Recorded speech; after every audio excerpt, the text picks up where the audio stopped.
এই যে কোথায় যাচ্ছ? আজকের ভিডিওটা একদমই মিস করো না, কারণ আজকে সেই রেসিপিটা বানিয়েছি যেটা তোমার আমার সবার ফেভারিট। দেখে তো এতক্ষণে বুঝেই গেছো আমি কিসের কথা বলছি। হ্যাঁ, মাটন। আর এটা যদি হয় সুপার টেস্টি তাহলে তো কোনো কথাই নেই। কিভাবে মাটনটা সুপার টেস্টি হবে চলো রেসিপিটা দেখে নেওয়া যাক।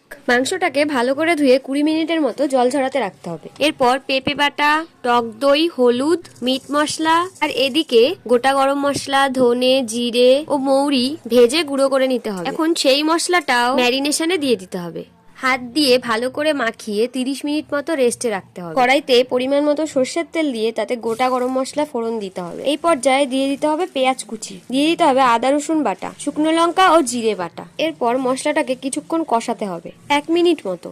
তারপর দিয়ে দিতে হবে টমেটো কুচি এবং ভেজে রাখা ওই গুঁড়ো মশলা। মশলা থেকে যখন ভালোভাবে তেল ছাড়বে তখন ম্যারিনেট করে রাখা মাংসগুলোকেও দিয়ে দিতে হবে। এই পর্যায়ে দিয়ে দিতে হবে পরিমাণ মতো নুন আর অল্প পরিমাণ হলুদ। যেহেতু আমি আগে হলুদ দিয়েছিলাম, মাংসটা যখন 30% কুক হয়ে যাবে তখন আলু ও চই ঝালগুলোকেও দিয়ে দিতে হবে। মাংসটা যখন 80% কুক হয়ে যাবে তখন জল দিয়ে দিতে হবে। ঝোল ফুটে এলে গরম মশলা দিয়ে নামিয়ে নিলেই রেডি মাটনের লাল লাল ঝোল।